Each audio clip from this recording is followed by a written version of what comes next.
지난주에 우리는 말씀을 가르치는 일이 목사에게만 전유 오로지 목사에게만 주어진 것이 아니라 평신도들에게도 역시 주어졌다라고 하는 새로운 성경 해석이 이 현대에 나타났다 하는 사실과 이 해석에 근거해서 평신도 지도자 훈련 혹은 제자 훈련 프로그램이 진행이 되었다 하는 일에 대해서 함께 생각을 했습니다.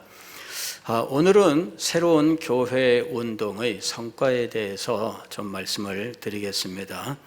오늘 우리가 읽은 성경 말씀은 예수님께서 12 제자를 부르시는 가운데 특별히 세리 마태를 부르신 장면입니다. 마태는 오늘 누가복음에서는 또 다른 별명으로 레위라는 이름으로 불리고 있다는 사실을 보여주고 있습니다. 그리고 그의 집에서 예수님께서 식사를 하시는데 마태가 자기의 친구들을 초청을 해서 함께 식사를 했습니다.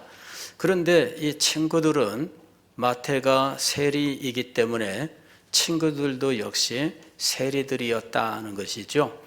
그리고 그들은 하나님을 경건하게 섬기지 않는 이런 사람들이 많이 있어서 경건한 유대인의 입장에서 보면 죄인이라고 부르는 사람들입니다. 그래서 예수님이 그들 가운데 함께 앉아 식사하는 모습을 보면서 바리새인들이 비난을 했던 것이죠. 그때 예수님께서 건강한 자에게는 의원이 필요 없고 병든 자에게 의원이 필요하다. 즉 예수님은 의사로서 병든 자들과 함께하고 있었던 것이다 라고 말씀합니다. 그에 대해서 누군가 반론을 제기했는데 의원, 죄인을 구원하고자 이런 건 다 핑계고 실상은 먹는 걸 좋아해서 그런 거다 이렇게 비난을 한 거예요. 먹는 걸 좋아해서 먹는 걸 탐해서 먹는 자리 가리지 않고 먹는다면 무조건 이런 식으로 예수님을 비난했는데 예수님께 대한 그 비난을 제자들을 빌려서 했던 거예요. 세례 요한의 제자들은 금식도 하는데 당신네 제자들은 금식을 하지 않는다 이렇게 제자들을 공격한 것이지만 실상은 예수님께 대한 공격이었습니다. 예수님께 대한 공격 그 중에서도 예수님의 말씀에 대한 공격이었어요. 예수님께서 죄인과 세리들과 함께 식사한 이 일에 대하여 의원으로서 병든 자를 찾아온 일이며 그리고 죄를 사하는 권세자로서 죄인들에게 찾아온 일이다라고 말씀하셨을 때 아니다. 먹는 것에 눈이 멀어서 그렇다라는 비난을 한 거죠. 그에 대하여 예수님께서 하신 말씀이 오늘 우리가 읽은 성경 말씀입니다. 예수님께서 이 땅에 오심으로 새로운 시대가 시작되었다. 그리고 새 시대에는 새 시대의 질서와 새 시대의 원리가 있다라고 말씀하신 것입니다. 예수님께서 죄인들과 함께 하셨던 것은 새 시대가 죄인들을 물리치는 시대가 아니라 죄인들과 함께하여 죄인들을 구원하는 시대이기 때문입니다. 죄인을 멀리하고 죄인을 구원할 수가 없으며 환자들을 대하지 아니하고 환자를 고칠 수가 없는 것처럼 예수님께서는 구원을 위하여 이 땅에 오셨다라고 말씀하신 것입니다. 더군다나 금식의 문제는 과거 이스라엘 백성들이 실패한 일로 인해서 생긴 일이었습니다. 이스라엘 백성들이 하나님의 말씀을 거부하고 하나님을 섬기지 아니하여 하나님께 징계를 받고 심판을 받고 민족적인 좌절과 실패, 아픔과 고통을 겪게 되었는데 그들은 그때마다 이 아픔과 실패를 잊지 말자 하면서 그 날에 금식을 했던 것입니다. 금식을 하는 이유는 그들의 실패로 인하여 왔던 민족적 비극을 잊지 말자 하는 것이었는데, 그 비극의 원인은 무엇이었습니까? 자신들의 죄와 자신들의 실패 때문이었던 겁니다. 그런데 그 죄와 실패는 어딘가 사라져버리고 자기들은 피해자인 것처럼 피해자로서만 생각을 하게 된 거예요. 오늘날 우리나라 사람들이 일본에 대해서 안 좋은 감정을 가지는 이유는 2차 세계대전을 일으키고 나중에 원자폭탄으로 인해서 전쟁에서 패배하게 되었는데, 원자폭탄의 피해자로서 스스로 우리는 원폭의 피해자다 이렇게 주장하면서 우리는 평화주의자다 이렇게 얘기하는 그것이 너무나 이상하기 때문이죠. 자기들이 전쟁을 일으켜서 전쟁에서 패배를 한 것입니다. 근데 무슨 평화주의자냐 하는 것이죠. 그게 납득이 안 되는 거예요. 자기들이 했던 일은 모두 감춰버리고 당했던 피해만 강조하니까 도무지 이해가 안 되겠다라고 하는 것입니다. 여기 등장한 이 금식의 문제가 바로 그것입니다. 왜 그들이 금식할 수밖에 없는 비극이 생겼을까요? 그것은 하나님의 백성으로서 하나님을 바로 섬기지 않았기 때문에 그들에게 찾아온 것이었습니다. 이는 하나님의 징계였고 하나님의 심판이었습니다. 그러므로 그들은 금식한다면 자신들의 죄를 회개하면서 하나님의 말씀을 섬기는 진실된 하나님의 백성이 되는 각오와 결심들이 있어야 하는 것입니다. 단지 금식만 하는 행위로서는 아무런 것도 이룰 수가 없습니다. 그런데 그들은 금식을 강요하면서 예수 그리스도께 당신의 제자들이 금식하지 않는 이유는 당신처럼 먹을 것을 탐하기 때문이다라고 비난하게 되었던 것입니다. 예수님과 함께하는 새 시대는 과거의 좌절과 실패를 되돌아보는 것이 아니라 예수님과 함께 미래의 기쁨을 누리는 시대다라고 하는 것이죠.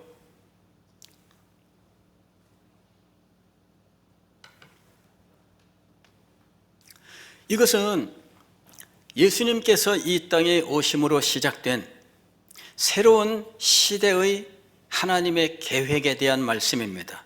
우리는 이것을 신약 경륜이라고 불러요. 신약 시대에 하나님께서 어떻게 하시는가?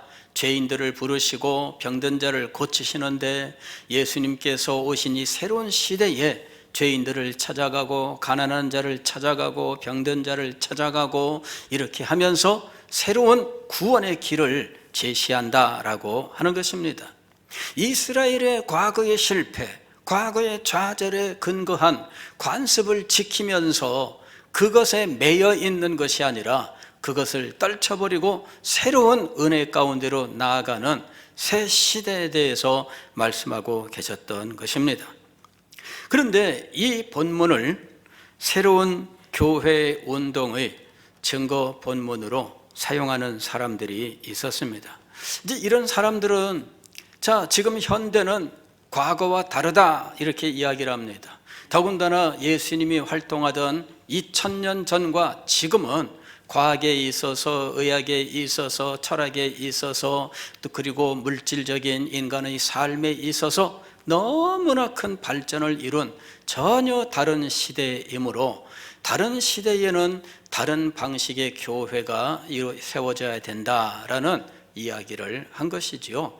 그래서 그 근거로서 예수님께서 새 포도주는 새 부대에 담아야 된다라고 말씀하셨던 이 말씀을 근거로 해서 지금은 새로운 부대에 새로운 이 포도주를 담아야 되는 시대다 이렇게 주장을 했던 것입니다. 그런 분들 가운데에 하워드 슈나이더라고 하는 분이 있습니다. 이 분이 1975년에 책을 한 권을 썼는데 그 책을 1981년에 우리나라에서 번역 출간을 했습니다. 책 제목은 새 포도주는 새 부대에라는 것입니다. 부제로는 기계 문명 시대에 있어서 교회의 구조는 이렇게 되어 있습니다.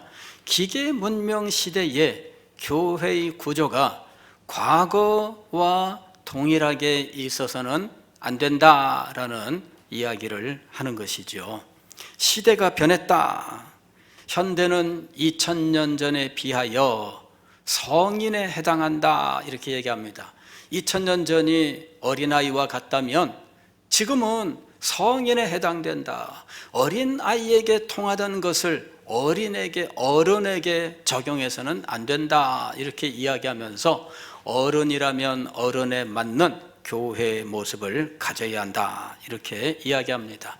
새로운 시대에는 새로운 교회가 필요하다. 이러면서 이분이 9가지 사실을 제안을 합니다. 자기는 이 9가지를 가정해 보라 이렇게 이야기하는데 실상은 9가지의 제안입니다. 첫째는 교회 건물을 매각하고 가난한 사람에게 나누어 주라 하는 것입니다. 교회 건물, 이 건물이 값이 상당히 나가잖아요. 이거 팔아서 가난한 사람에게 나눠줘라 이런 이야기죠. 예, 우리 교회야 사실 얼마 안 됩니다. 우리 교회는 어떤 교회는 몇 천억짜리 건물도 가진 교회가 있어요. 예, 그런 교회들이 이걸 모두 판다면, 대한민국에 있는 모든 교회가 교회당을 판다면 엄청난 금액이 되지 않을까요? 예. 그러면 교회를 팔고 어떻게 하느냐? 교회는 세를 들어가라, 그죠? 세를 들어가라. 예, 가게, 상점, 카페, 무슨 차고 이런데 세를 얻어서 들어가라 이렇게 이야기하는 거예요. 그 다음에 이제 이분이 또 주장했던 것 가운데에는 교인이 200명이 넘으면 둘로 나누어라 이런 이야기도 합니다. 예, 200명 이상 교회를 유지할 필요가 없고 둘로 나누어서 언제나 한 100명 정도의 규모의 교회로 계속해서 분화하라 이제 이런 이야기입니다. 그 다음에 교회 학교나 기타 집회 선전을 중단하라. 또 다른 것은 주간 모임을 폐지하고 가정에서 소그룹 모임을 모여라 하는 것입니다. 그 다음에 목사는 세속 직업을 갖고 전문 성직자가 아닌 평신도가 되어라 하는 것입니다. 예. 또 7번째는 평신도가 교회의 지도자가 되라. 8번째는 주일 예배를 다른 날에 드릴 수도 있다.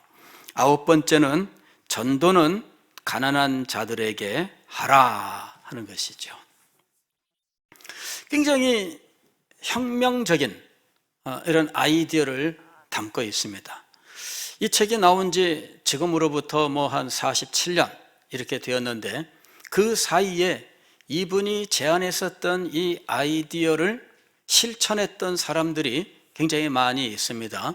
어떤 사람은 목사로 있다가 그냥 자기가 목사직을 이제 사면하고 그 다음에 평신도가 되어서 교회를 이끌어 나갑니다 하는 이런 사람. 예, 그래서 이 평신도 지도자가 이렇게 된 거지요. 예, 이런 사람도 있어요. 그러면서 자기가 그렇게 실천함으로써 얼마나 자기는 많은 자유를 누리게 되었는지 이제 이런 일들에 대해서 이야기하는 책도 있습니다. 또 교회 건물 세를 얻어서 이랬는데 사실은 미국 상황이기 때문에 꼭 우리나라에 정확하게 적용할 수는 없어요. 알고 보면 우리나라는 수없이 많은 교회가 세 들어 있는 상황이기 때문에 새삼스럽게 세를 들어가라는 말은 의미가 없지요. 다만 세를 얻을 때 그 건물의 종류가 과거보다는 좀 더 다양하게 되는 이런 일은 있었습니다. 과거에는 꼭 교회당의 모습을 가져야 했는데 건물 내부의 예배당도 꼭 예배당 모습을 가져야 했는데 이제는 자유롭게 강당이나 아니면 카페나 이런 모양도 다 수용하게 되는 일이 일어납니다. 그게 다 이 사람의 이 제안으로부터 나오게 된 거예요. 그래서 우리나라에도 카페 교회 이런 것들을 하는 사람들도 많이 생겼습니다. 카페 교회를 하게 되면 목사 자신이 카페의 바리스타가 되는 거죠. 이래서 신학 공부한 사람들이 바리스타 교육을 많이 받고 그 다음에 카페를 열고 하는 일들이 있었습니다. 그러나 지금까지 교회로서 끝까지 종속하기는 너무나 힘들고 어렵다라는 것이 그동안 한 20년, 한 25년 사이에 거의 증명이 된 상황입니다. 카페 교회를 하는데 많은 분들의 고백이 나중에는 교회가 아닌 카페에 집중할 수밖에 없게 되더라. 왜냐하면 생업이 되니까, 먹고 사는 이 문제가 당장 부닥쳐 오니까. 그런데 예상 외로 사람들은 늘지 않는 거죠. 그래서 카페 교회하다가 성공한 교회는 아직까지는 들려오지 않습니다. 그냥 다 실패를 한 이런 상황이에요. 그 다음에 교인 수가 200명이 넘으면 분할하라 하는 이것은 우리나라에서도 몇 교회가 실천을 했습니다. 다만 200명이 되었을 때 분할하는 것이 아니고 보통은 1000명 이상, 2000명, 5000명, 10,000명 되었을 때 시행하고 있는 교회도 있고, 현재 또 어떤 교회는 그렇게 한다라고 발표해서 지금 그 목사님을 칭송하는 이제 이런 상황도 지금 있습니다. 자, 어쨌든 교회를 나눌 수 있다라고 하는 이 개념, 이것이 나타난 거죠.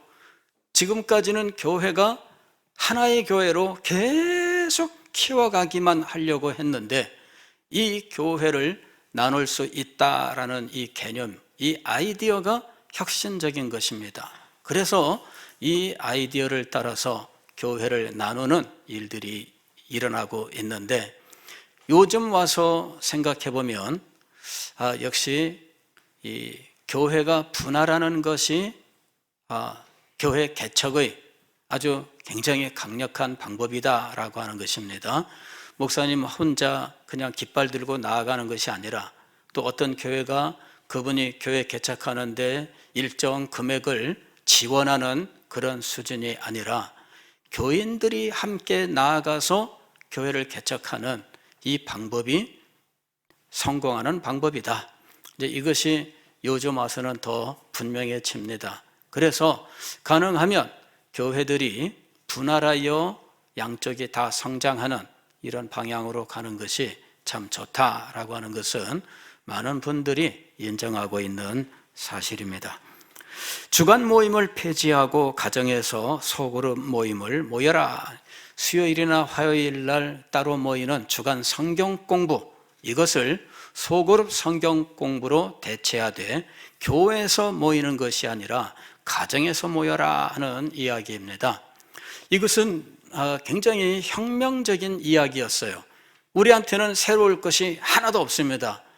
왜냐하면 이 아이디어를 우리나라에서 가져간 거거든요.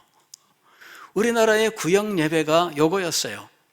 이 사람들이 이 이야기를 할 때 늘 와서 보았던 것이 서울 여의도 순복음교회 정은기 목사님 교회의 구역 활동입니다. 그 교회에서 구역장 교육 얼마나 강하게 시켰는지, 그리고 그 구역이 얼마나 강력하게 활동했는지, 이 구역으로 말미암아 교회가 부흥한다 이렇게 이야기를 했습니다. 그리고 조영기 목사님이 그 책을 썼어요. 그리고 그 책이 이런 사람들에게 영향을 미치고 이 사람들이 서울 여의도 순복음교회 탐방하러 몰려온 거죠. 전 세계에서 이 여의도 순복음교회를 탐방하러 와서 거기에서 강의를 듣고 그곳에서 구역 탐방을 해보고 그러면서 감동을 얻었습니다. 가정에서 모이다니 하는 거였어요. 우리는 가정에서 당연히 모였습니다. 그래서 전혀 새로울 것이 없었어요. 그러나 미국 사람들 눈으로 보면 가정에서 모이는 것, 이거는 상상할 수 없는 것입니다. 왜냐하면 그 사람들은 가정에서 이런 모임을 하질 않거든요. 문화 자체가. 그래서 가정에서 모이는 이 소그룹, 이것이 아주 굉장히 충격적인 인상을 주고 이것을 실천하기 시작을 했는데 나중에는 이것을 조금 더 발전시켜서 가정 모임을 가정교회라 부르고 심지어는 이 가정교회에 상당한 이 지방자치의 권한을 주는 거죠. 그러니까 오늘 우리는 교회가 중앙집권화되어 있습니다. 모든 기관, 모든 것이 중앙집권화되어 있는데 이 사람들이 새롭게 개발해낸 것은 지방자치였어요.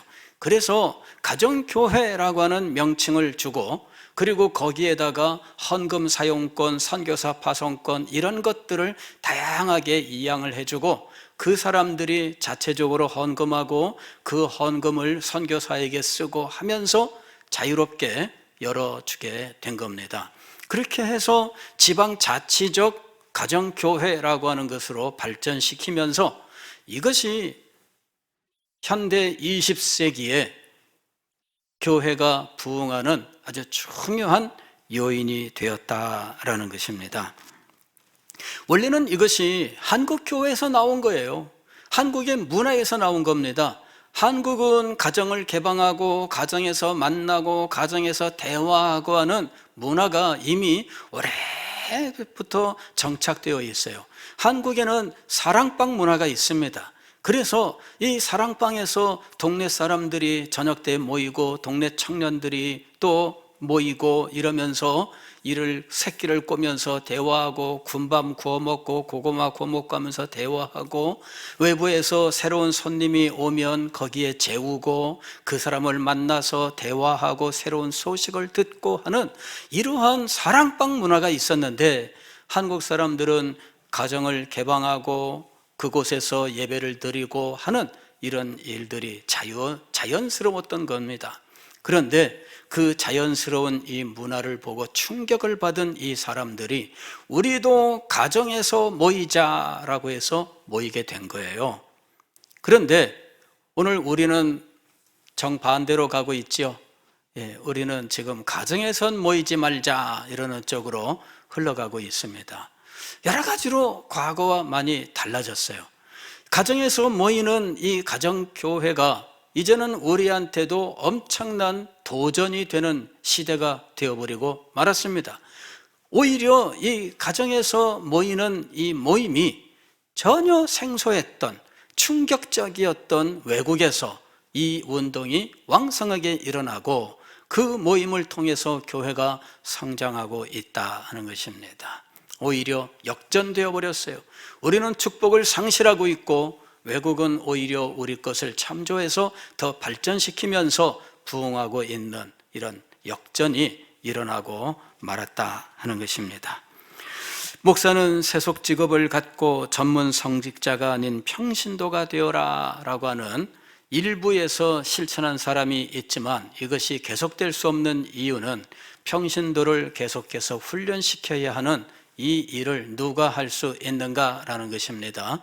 교회 안에서 목사가 존재하지 않으면 평신도를 제대로 훈련시킬 수가 없습니다. 더군다나 신학적 기반에 근거하지 않기 때문에 전혀 엉뚱한 이야기들도 마음대로 하게 되는 상황이 벌어지게 되고 그리하면 이단으로 들어갈 수 있는 이러한 길이 열리는 것입니다.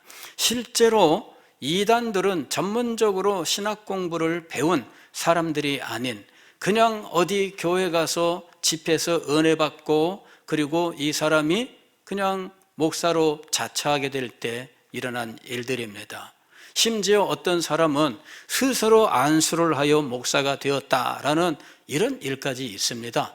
그래서 제대로 신학을 공부하지 않고 이 교회가 유지될 수 있는가? 그리고 누가 이 평신도 지도자를 사명을 가지고 훈련시킬 수 있는가라고 하는 것이지요. 그래서 이런 주장은 환영을 받거나 혹은 성과를 얻을 수가 없었다라고 하는 것입니다. 이 책이 나온 지 우리나라에 번역된 지는 벌써 40년이 좀 넘었죠. 81년에 이 책이 나왔는데 제가 그 책을 읽은 것도 벌써 85년에 제가 그 책을 읽었으니까 제가 그 책을 읽은 것만 해도 거의 40년이 다 됩니다. 그리고 그 사이에 그 책에서 이분이 제안했던 것들이 하나하나 미국에서든 우리나라에서든 하나하나 실험적으로 진행되다가 어떤 것은 성공하고 어떤 것은 실패하고 하는 것들을 목격해 왔던 겁니다. 자, 그 후로 벌써 이제 한 세대 이상이 지나갔습니다. 그리고 그 제안들이 어느 정도 검증이 된 상황입니다. 그 중에 교회 성장으로 증명된 것은 두 가지입니다. 첫 번째는 평신도 지도자의 교육과 훈련, 두 번째로는 소그룹 모임의 활성화입니다. 평신도 지도자의 교육과 훈련, 그 다음에 소그룹 모임의 활성화, 이것에 집중했던 교회들은 성장을 했고, 이 두 가지에 집중했던 교회들은 코로나 기간에도 오히려 성장했고 라는 이야기들이 있습니다. 최근에 목사님들을 만나보면 코로나 기간 중에도 우리 교회는 타격이 없습니다 이러는 교회들은 그분들의 말로 우리는 이 소그룹 모임의 활성화, 코로나 시대는 소그룹으로 이겼습니다 이렇게 이야기를 해요. 이게 사실 우리와 달랐던 거예요. 우리는 소그룹 하면은 우리는 예수 마을이 있습니다. 그러나 예수 마을은 그냥 교회에서 모이는 모임으로 우리는 변질되었고, 그 다음에 코로나 기간 동안에 교회 모임도 할 수 없었기 때문에 우리는 교회에서 이 모임 자체를 안 했던 겁니다. 그래서 우리는 3년 동안 예수 마을이 죽어 있었어요. 활동을 하지 못했습니다. 그래서 우리는 예수 마을이 거의 죽어서 그냥 아예 있는지 없는지도 모르는 상황이 되었고, 이것을 끌고 나갈 수 있는 평신도 지도자들이 제대로 세워지지 않은 상황이었던 것입니다. 즉, 우리 교회는 현대 교회에서 증명된, 과거 30년 동안에 증명된 교회 성장의 중요한 이 요인, 이 두 가지가 우리 교회에서는 제대로 시행되지 못했었다 하는 것입니다. 첫 번째는 평신도 지도자의 교육과 훈련이며, 두 번째로는 소그룹 모임의 활성화입니다. 우리가 지금 새롭게 힘을 쓴다면 바로 이 부분입니다. 평신도 지도자를 교육하고 훈련하라 하는 것입니다.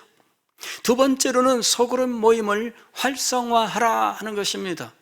이 부분을 몇 가지 어떤 프로그램으로 우리나라에서 시행하고 그랬는데, 이것을 시행했던 일들, 이런 프로그램들은 가령 사랑의 교회에서 했었던 제자훈련, 세미나 이런 것들이 있습니다. 제자훈련, 세미나 이런 것들이, 제자훈련 세미나가 있어서 전국의 목사님들이 훈련을 받으러 갔고, 그 훈련 받은 것을 자기 교회 목회에 실천하는 이런 일들을 벌써 오랫동안 진행을 해왔습니다. 그리고 그것 외에 새롭게 등장한 것이 셀처치라고 하는 것입니다. 셀처치는 셀이라고 하는, 이 셀은 세포를 말하는 겁니다.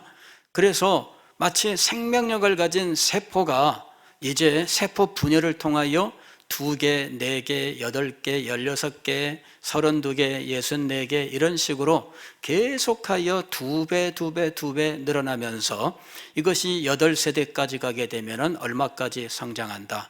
이러는 이 셀처치라고 하는 것을, 이것이 바로 소그룹 모임을 지방자체화시키는 개념이에요.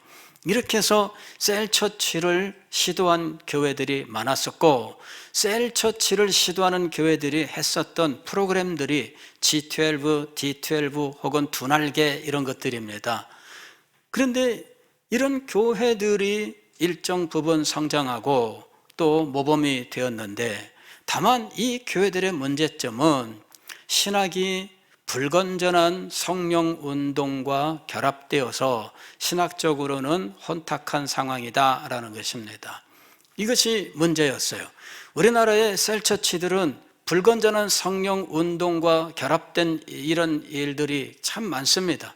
그래서 D12나 G12 두날개 이런 데에서 하는 성경 공부 프로그램들이 실상은 이런 불건전한 성경 운동과 성령 운동과 연관되어 있었어요. 이 사람들이 행하는 것 가운데는 알파 코스 같은 것도 있죠. 알파 코스에서는 이 아말감을 넣었는데 금리빨로 변했다 해가지고 금리빨 변화시키는 성령 기도 뭐 이런 것들이 알파 코스의 최고의 단계인 것처럼, 이래서 이 금리빨로 변화시키는 집회 현장이 뜨거워지는 이런 일들이 있었던 거예요. 저도 이게 아말감으로 때운 자리가 있습니다. 거기 가게 되면은 이 자리만 금으로 변할지 모르겠습니다.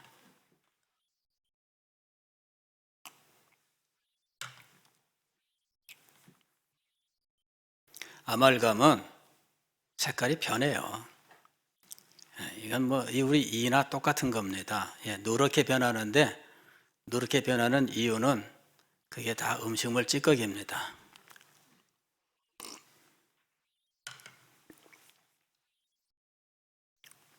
우리는 그러면 어떻게 해야 할 것인가?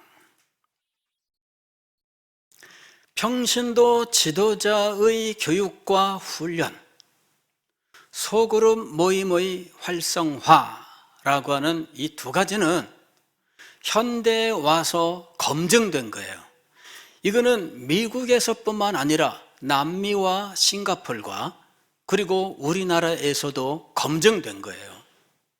즉 평신도를 깨운다, 평신도를 살린다라고 하는 이것이 교회를 성장시키고 활성화시키는 아주 중요한 원리가 된다는 겁니다. 여러분, 저는 교회 역사를 공부하는 사람으로서 교회 역사를 보면서 초대교회는 정말 이 교육과 훈련에 힘을 썼어요. 사도 바울도 디모데 목사에게 이렇게 가르치는 것에 대해서 가르치는 일에 창념하라 이렇게 권면을 했습니다. 그런데 이 가르치는 일이 소홀하게 되는 시대가 왔습니다. 이때가 언제냐면은 교회가 로마의 국가 종교가 될 때, 즉 한 나라가 기독교로 전환하고 한 부족이 기독교로 전환하고 하는 이런 시대가 되었을 때, 그때는 교육을 통하여 교회가 성장하는 것이 아닙니다. 그냥 부족장의 결단에 의해서 한 부족 전체 몇천 명이 몇만 명이 기독교인이 되는 거예요. 그리고 그 사람들을 일일이 성경을 가르치는 것이 아니라 그냥 교회 예배와 예배 의식에서 어떻게 행할지만 가르치면 되는 거예요. 그리고 기독교인의 삶은 법으로 반포하고 그 법에 따라서 행하게 하면 되는 거였습니다. 즉 교육이 아니라 법에 의해서 기독교인을 만드는 시대가 된 겁니다. 이 시대가 로마 시대를 거쳐서 중세를 거쳐 기독교 국가들에게까지 그대로 이어진 겁니다. 그래서 법으로 기독교인을 만드는 시대, 법으로 기독교인의 행동을 규정하는 시대에는 제대로 하나님의 말씀을 가르칠 이유가 없었습니다. 법만 만들면 되는 거였어요. 교회 와라, 주일날 주일 성수하라, 주일날 딴 데 가면 법으로 벌금 얼마 이러는 거죠. 그러니까 마음속에 믿음으로 감동으로 하나님 앞에 나오는 것이 아니라 벌금 때문에 교회 몇 번 빠지면 감옥 간다 그러면은 교회 오지 않겠어요? 이렇게 국가가 법으로 신앙의 모습을 규정하던 시대가 오랫동안 지속이 되었던 것입니다. 그 시대에는 진리를 가르치는 것이 큰 의미가 없었어요. 법만 만들면 되기 때문에. 그래서 그 시대 성직자들은 예식만 집행할 수 있게 하면 되는 거였습니다. 무슨 말씀을 제대로 배울 필요도 없고 성도들에게 찾아가 말씀을 가르칠 필요도 없습니다. 그냥 예식만 진행할 수 있도록 하면 되는 거였어요. 그러다가 교회가 미신화 되어가기 시작했던 것입니다. 점차로 교회는 형식주의고 또 미신화 되어가면서 마음의 감동은 없는 진리의 깨달음과 진리의 영광에 대한 소망 같은 것들이 없는 이런 상황이 되어버리고 말았던 것입니다. 그러나 이제 여러분, 우리는 그런 시대를 더 이상 살아갈 수가 없어요. 아니, 우리는 그 시대와 상관이 없는 상황에 있습니다. 우리는 기독교 국가도 아니었고요. 우리는 선교사들을 통해서 복음을 받은 사람들입니다. 선교사 통해서 복음을 받은 우리들은 국가적으로 기독교인이 된 것도 아니고 부적적으로 기독교인이 된 것도 아니고 법으로 기독교인의 삶을 강요받는 입장에 있지도 않습니다. 우리는 말씀을 배우고 우리의 인격이 말씀 앞에 복종하고 그리하여 말씀의 가르침이 우리에게 감동이 되어서 자발적으로 인격적으로 하나님을 섬기는 자리에 나아가는 자들이 된 겁니다. 이런 상황에서 우리들에게 참으로 필요한 것은 무엇인가? 바로 평신도 지도자들의 교육과 훈련입니다. 그리고 평신도 지도자들이 활동할 수 있는 소그룹 모임의 활성화인 것입니다. 이것이 이루어져서 평신도들이 수동적인 입장이 아니라 적극적인 입장이 되고, 그리고 성도들이, 평신도들이 그냥 일방적으로 받는 것이 아니라 자기도 베푸는 이런 적극성을 가지고 섬기도록 하는 자리로 나가야 되는 것입니다. 가르치는 것이 곧 배우는 것이다. 즉, 더 수준 높이 진리의 세계에 들어가기 위해서는 가르치는 자가 되어야 하는 것이죠. 언제까지나 배우기만 해서는 수준 높은 진리의 세계에 들어갈 수가 없습니다. 그래서 평신도 지도자의 교육과 훈련은 성도들을 영적으로 성숙시키고 교회를 성숙시키는 아주 중요한 일인 것이지요. 그리고 이 평신도 지도자들이 활동할 수 있는 활동의 장, 이것이 마련돼야 돼요. 소그룹이 바로 그 장입니다. 그렇게 마음껏 활동하고, 그리고 이 평신도 지도자들이 양성되는 대로 이 활동의 장인 소그룹은 둘로 나뉘고 하면서 더욱더 많아져야 된다는 것입니다.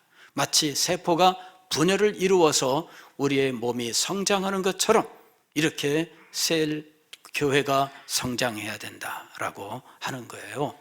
오늘 우리들이 힘써야 되는 것이 바로 이것입니다. 2023년 표어입니다. 그리스도의 참된 제자가 되어 새로워지는 교회. 이것을 이루기 위해서 오늘 우리한테 필요한 구체적인 실천 계획은 무엇인가? 평신도 지도자의 교육과 훈련이며 그들이 활동할 수 있는 소그룹 모임의 활성화입니다. 우리는 이 면에서 아주 강한 자원을 이미 가지고 있어요. 여러분, 이 30년 한 세대 사이에 이 평신도 지도자 교육과 훈련 소그룹 모임을 진행할 때 이 프로그램들이 불건전한 성령 운동과 연관되어 많은 사람들에게 경계함을 받았다라고 말씀을 드렸습니다. 그래서 사람들이 그거를 피했어요. 저런 불건전한 데 가지 마라. 그러다 보니까 그 안에 담겨있는 잘못된 것 때문에 우리가 마땅히 받아들여야 될 만한 좋은 것들까지도 함께 버리는 문제가 벌어진 거예요. 그러나 우리에게는 건전한 신학이 있고 무궁무진한 진리의 세계가 있습니다. 이것에 근거하여 평신도 지도자들을 양육하고 또 소그룹 모임을 활성화시킨다면 우리 교회는 이 새로운 시대에 부흥하는 교회, 발전하는 교회, 사명을 감당하는 교회가 될 줄로 믿습니다. 이런 교회가 되도록 앞으로 우리가 행하는 모든 일에 우리 성도 여러분들 기도하시고 또 적극적으로 참여하시면서 함께 이 영광을 이루어갈 수 있기를 바랍니다. 기도하겠습니다.